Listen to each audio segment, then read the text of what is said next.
Hello! It's me, obviously. I look like a mess. It's like 85, 89, something like that degrees outside here in Chicago. And I just walked all over the Magnificent Mile going from the Riverwalk to my hotel room. So I'm afraid I look a fright, but that's all right. I think it kind of helps bring the point home. I wanted to talk to y'all about what I'm actually doing these days. And I wanted to bring home the message, if nothing else. I mean, this is probably going to be a pretty consistent theme from here on out in a lot of my content. I've been thinking about this for months. And so let me know what you think about this. But I kind of want to talk directly to women who sell themselves short chronically. And, you know, they tell themselves they can't do something before they even try it. I want to tell those women that they need to stop psyching themselves out because the world is waiting for them, and that their talent is needed, and that people are eager to welcome them with open arms into fields that they probably thought they never could get into. So, okay, there's my thesis. I think that I want to make content from here on out, not exclusively that talks about tech stuff, but I do want to help educate people about some of the basics of tech, or at least the language of tech. I don't want to teach you math equations or how to code. If you have an inclination to do those things, go do it. I am definitely going to encourage that. But you don't have to know how to code or even want to know how to code in order to understand the language. And what's really important to know is that mastery of the language of tech can take you very far. I'm very fortunate, and in fact, I just got off of a river cruise. I have a little brother. I have to take this video so I can rub it in. It's obligatory.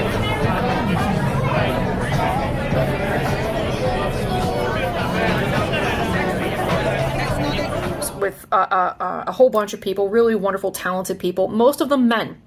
Delightful, funny, very, very nice men, and very supportive men, by the way, because you can kind of get the vibe that they want to help support, you know, people that don't look like them rise through the ranks too, right? You can kind of get that sensation sometimes when you're around certain kinds of guys, right? Well, you know, there was only one other woman on this boat that could code other than myself. And, you know, she's about, 10, 15 years older than me, so probably close in age to a lot of y'all. And she and I traded stories for like an hour about, how we wish we could empower other women meaningfully to actually pursue their dreams, particularly if their kids are grown and they have an inclination, because right now, everyone is hiring in tech. Straight up, everyone is looking for women in tech.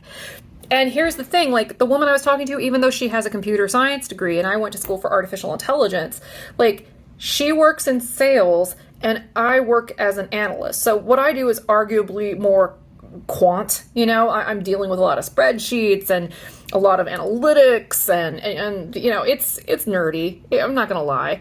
But what she does is sales, which is all about relationship building, and she can speak the language. And the thing is, she found it very ironic that she went to school, learned the skill, and found out that she just hated sitting behind a computer screen all day, and that she just really wanted to talk about tech with other people. And that's what I'm getting at. Like, you could literally do that stuff without knowing how to code. You just need to have a firm comprehension of the language. And the jobs pay phenomenally well. I make so much more money now than I did when I sold wigs, even at the height of the wig business when we were doing about 14 million in revenue a year. Like, I make a lot more now than I did back then. So, I mean, I just want to throw that in your ear, that this is something worthwhile, that if I could share the secret sauce with you, like, I would want to. And the thing is, you don't have to pay me to teach you how to do it. You don't have to, sign up for a course, blah, blah, blah. You're already on my Patreon. So, or at least most of you are probably already on my Patreon. So that's what, $2 a month on the lowest tier. That's fine enough for me, and I'd be more than happy to share these secrets with you. And a lot of you are already technically inclined, so this could be a really fun conversation, I think. Some of you already work in tech, so you could probably back me up on some of the stuff that I'm saying. Okay, so now that I've gotten through that bit, let me tell you what I'm actually doing these days.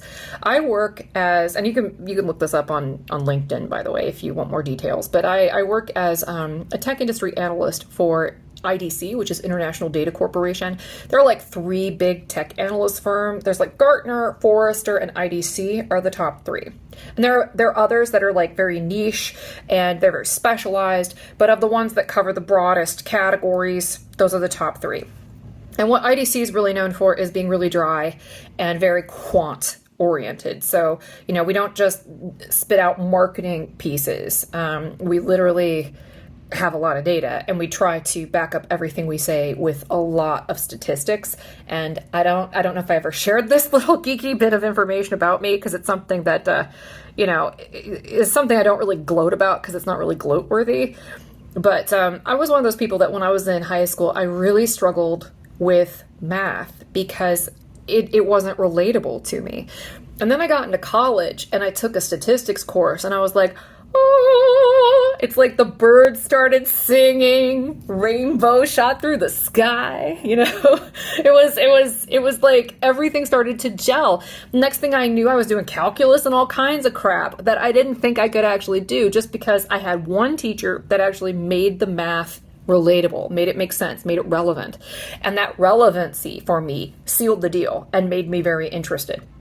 So I've actually taken multiple like undergraduate and graduate level statistics courses, and the lowest grade I ever got was an A-. I love statistics because it's the language of life. It's the language of the best kind of rhetoric. It's backed up with solid statistics.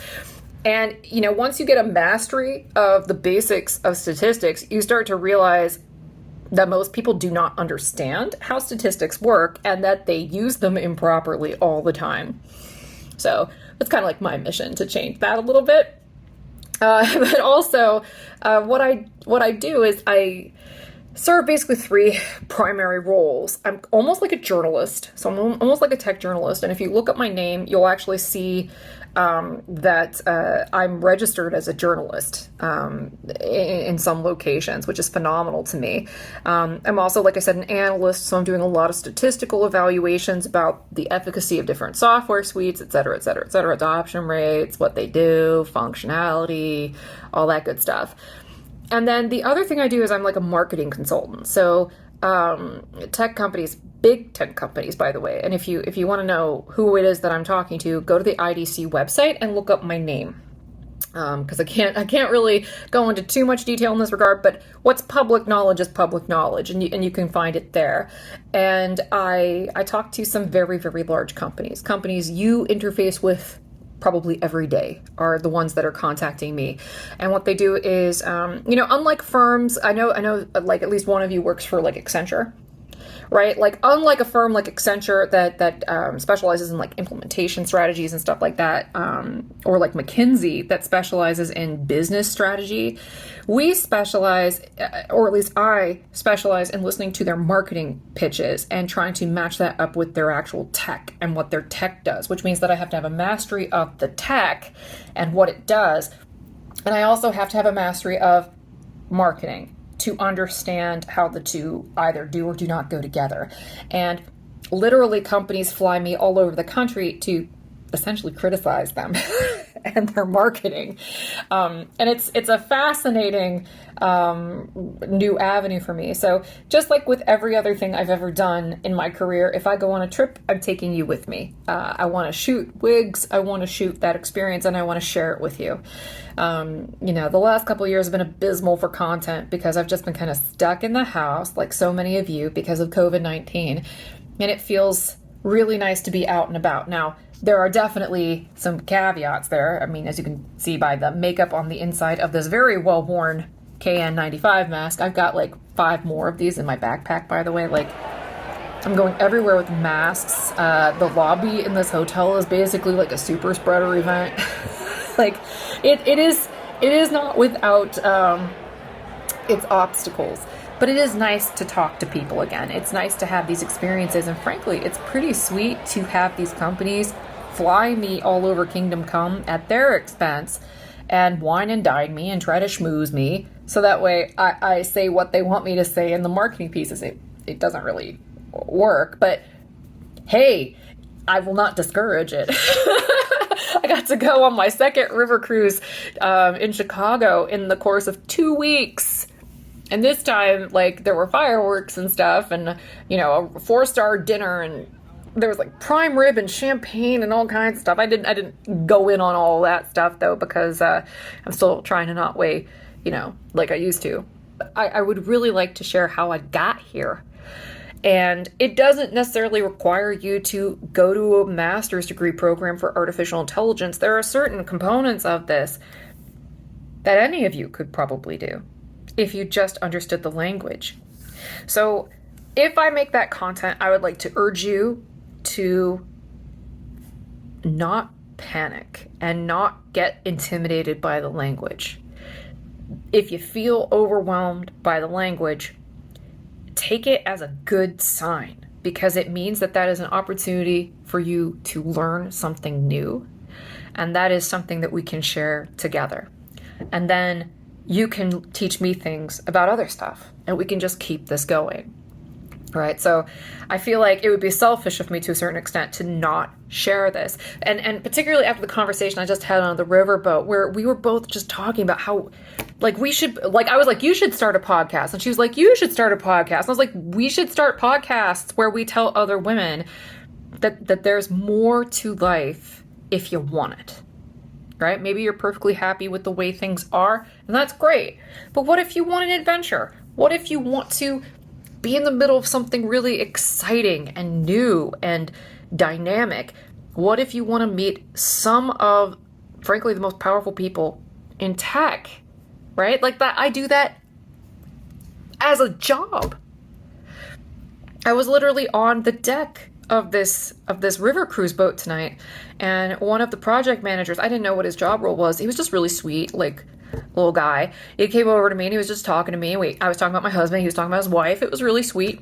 And then I told him where I worked, and I showed him the badge, and he said, "Oh, I have to be careful talking to you." And I was like, "What do you mean?" And he was like, "Well, I'm not supposed to talk to you." And I kept asking why. I'm like, I don't bite. And here it's because only certain managers are allowed to talk to me because of the role that I'm in. Mind-blowing.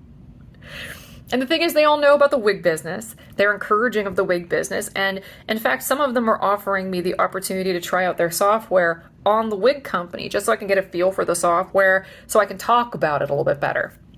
And I'm like, that sounds pretty sweet. I don't know how chaotic that would look on your end of things, which is part of the reason why I haven't actually taken the bite yet. But I think that that's just a really cool idea, to just kind of play around with the software so I can talk about it. Not just from like a theoretical position of authority, but from like genuine experience, because I think that's really useful for people when they're trying to buy technology. And that's ultimately, if I had to summarize what I do, at the end of the day, what I'm really trying to do is what I did for wig wearers, where I try to put myself in their shoes and then try to communicate about the hair from the perspective that I would want to hear about it if I were in their shoes. And the same thing goes for tech buyers, except it's a lot higher risk to buy some of this tech. Because, I mean, the price tag for some of the software as a service stuff can be $10,000 or more a month. And that's before you start adding, like, staff and other pieces of software to it, because it's all, I'm dealing entirely with enterprise apps. So big apps, big companies. And the risk is phenomenally high. So what I try to do is put myself in their shoes and think about all the ambiguity in the tech language. There's an awful lot of it. I don't know if you've ever tried to shop for things like, you know, headless e-commerce storefronts or anything like that. But if that sounds like crazy, vacuous jargon, it's kind of crazy, vacuous jargon. And part of what I do for a living is interpret that in a way that the buyers can understand, so I can communicate the intentions of the tech suppliers and what their software does to make it more palatable to people who work for these big companies who want to buy it. You know, so I'm like the BS killer. I find whatever jargony BS they're trying to say about their product, and I just kill it. Just kill it. And I'm like, plain language, this is what we're doing here. And so far that has really made a very good impression. So that's something literally, you don't need a degree in tech to be able to do. You just need to not be intimidated by the language, and remember that a journey like that has to start somewhere. And it's going to be really overwhelming at first. But as I just mentioned, it's that way kind of by design. And that's why I have the job I've got, is because a lot of the subjects in tech are so incredibly ambiguous. They're very difficult to pin down. If we thought trying to explain what Remy hair was between brands, if we thought that was challenging, some of these tech terms can be really, really, really, really challenging. And I think that I want to help. I want to help with that. And then if it's something that you benefit from, awesome. Or maybe there's someone in your life that you think you could really share that with and that they could benefit. And the best part of all is that it gets me away from talking about something that I'm trying to sell, because I feel like that undermines my credibility when I'm constantly talking about wigs, because I sell wigs. And I think that, there's just a stigma that follows that, where no matter how honest I am or how ethical, people are going to read into that a certain way. And in this instance, I'm not actually trying to sell anybody tech software. I'm not trying to sell myself as a guru, and I'm not selling like a self-help book or anything. I'm just making content and, trying to make that worth your while. So I'm going to end it there because I need to eat some dinner. But hopefully that sounds like a good idea to you. At least it tells you what I've been up to these days. It's pretty cool. It helps me use my degree and all my experience working for CysterWigs, and I get to keep doing it too, which is also pretty cool. So let me know what you think. I love you guys, and I hope you have a wonderful week. And now I need to go take the rest of this eye makeup off because it's just a freaking mess. I swear this connected at one point until I sweated it off. Bye, everybody.